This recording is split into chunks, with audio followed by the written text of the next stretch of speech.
प्रश्न संख्या 8 से 10 तक दिए गए परिच्छेद पर आधारित है। परिच्छेद में वर्तमान में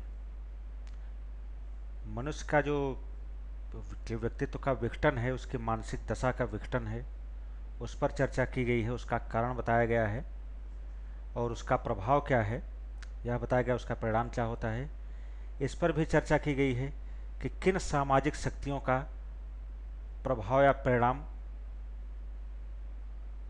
उसकी मनोदशा को प्रभावित करता है, किन सामाजिक शक्तियों द्वारा मनुष्य की मनोदशा या उसका जो व्यक्तित्व होता है, मानसिक व्यक्तित्व होता है, वह प्रभावित होता है। इस पर चर्चा की गई है। तो हम प्रश्न पर आते हैं। प्रश्न संख्या 8, इस परिच्छेद द्वारा सर्वाधिक महत्वपूर्ण संदेश क्या दिया गया है। 4 विकल्प दिए गए हैं। विकल्प ए, राजनीति और धर्म का आधुनिक समाज पर बढ़ता प्रभाव। विकल्प बी, पक्षाघात, आधुनिक चिकित्सीय विज्ञान का आतंक। विकल्प सी, प्रौद्योगिकी के अवगुण। विकल्प डी, आधुनिक व्यक्ति की मनोदशा में उपस्थित विघटन। तो इस प्रश्न के उत्तर के लिए यदि हम परिच्छेद का विश्लेषण करें तो इन पंक्तियों का संदर्भ ले सकते हैं कि सामाजिक व्यवस्था का विघटन, अति तनावयुक्त मनोदशाएं, क्षमता से अधिक कार्यकरण तथा उस दिशा में जिसके अभ्यस्त नहीं है का परिणाम है। टकराव क्यों है? जब दो विपरीत शक्तियां एक साथ आती हैं तब टकराव होता है। ये विपरीत शक्तियां क्या हैं? माता पिता और उनकी संतानें या श्रमिक और उनके नियोजक?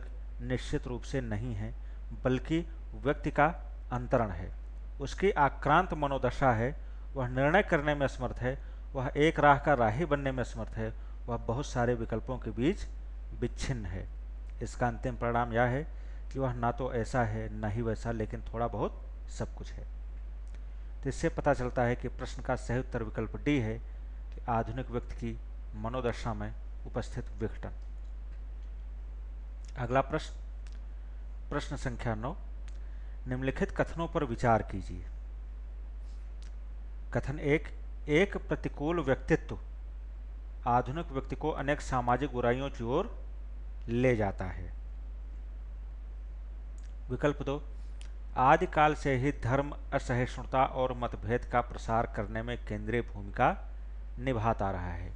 प्रश्न यह है कि दिए गए दोनों कथनों में से कौन सा कथन सही है, या दोनों ही कथन सही हैं, या दोनों ही कथन सही नहीं है। तो इस प्रश्न के उत्तर के लिए पहले कथन के संदर्भ में हम परिच्छेद की इन पंक्तियों का संदर्भ ले सकते हैं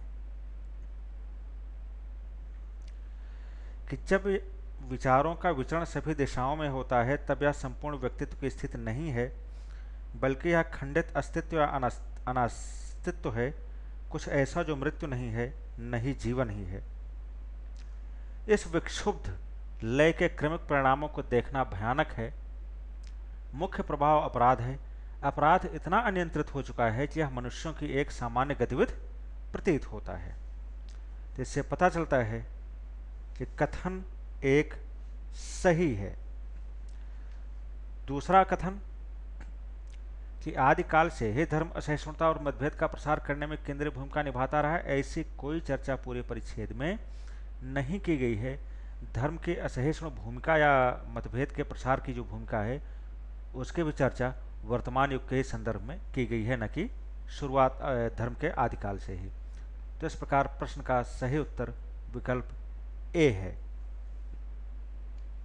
अगला प्रश्न, प्रश्न संख्या 10, लेखक को विश्वास है कि।